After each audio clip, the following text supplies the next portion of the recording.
अस्सलाम वालेकुम दोस्तों, तुसी वेख रहे हो पाक पंजाब टीवी ते मैं हाँ तुहाडा दोस्त अब्दुल वाहिद।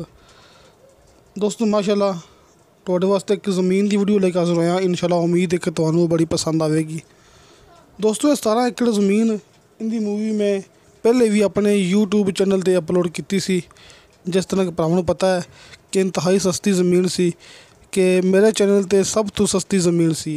17 एकड़ ज़मीन सी जिंदे विच 9 एकड़ आबाद सी ते 8 एकड़ गैर आबाद सी। ते सिर्फ 4 लाख रुपया नहीं दोस्तों, सिर्फ 3.5 लाख रुपया फी एकड़ की डिमांड सी। सिर्फ 3.5 लाख रुपया फी एकड़ इनकी डिमांड सी ते मुकम्मल 17 एकड़ ज़मीन सी। जिस तरह के भरावां मैं दिखा रहा कि इहो ज़मीन सी, मैं दोबारा भरावां दिखाना पिया। दोस्तों हुण मैं गल करांगा दोबारा मूवी लाने का मकसद। दोस्तों अपना दोबारा मूवी लाने का मकसद सिर्फ यही है कि इनदे विच थोड़ी जी गल हैगी सी कि जिहड़ी इनदे विच 9 एकड़ ज़मीन हैगी है, 8 एकड़ ज़मीन दोस्तों वो पलज हैगी है। 8 एकड़ ज़मीन पलज है, मतलब कि मालकां ने कर्जा लिया होया है बैंक का, तो इस वास्ते ज़मीन पलज हो गई है गौरमेंट वालों। तो दोस्तों ज़मीन सेल भी तां ही करते पे ने, मजबूरी है कि बैंक का कर्जा नहीं उतार सकते।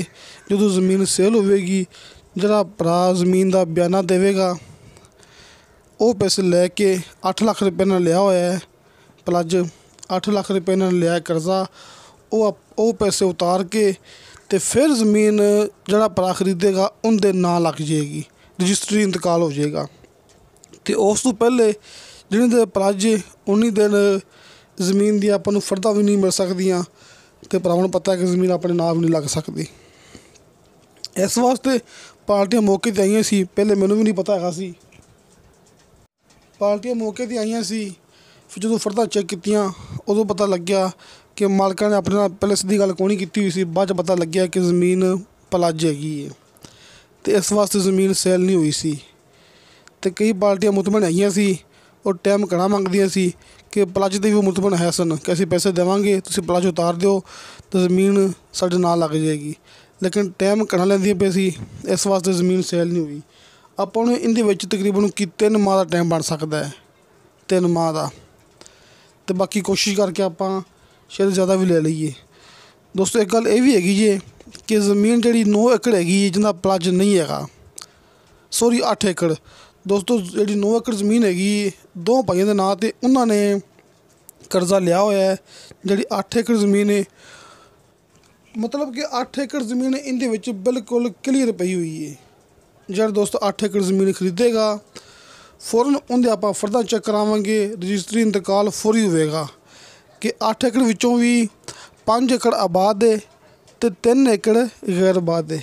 अगर कोई दोस्त कहता है ना कि ज़मीन के पलज हैगा तो असीं ज़मीन नहीं खरीदते है, हालांकि पलज का मसला नहीं हैगा। तुसीं पैसे दोगे, एडवांस दोगे तो पलज उतर जाएगा, ज़मीन तुहाडे नाल लग जाएगी। फिर भी अगर कोई दोस्त मुतमन नहीं हैगा कि असीं ज़मीन नहीं खरीदना चाहते तो 8 एकड़ विच कोई मसला ही नहीं हैगा। तो उस 8 एकड़ दे विचों 5 एकड़ आबाद है, 3 एकड़ गैर आबाद है। डिमांड उही होएगी 3.5 लाख रुपया फी एकड़ के हिसाब नाल, तो भरावां नूं टाइम भी बन जाएगा। तो दोस्तों बहावर नगर की ज़मीन सी, बहावर नगर के शहर तो सिर्फ 12 किलोमीटर सफ़र हैगा सी, ये भरावां नूं पता सी। इंशाल्लाह मिलांगे अगली वीडियो ते। खुदा हाफिज़।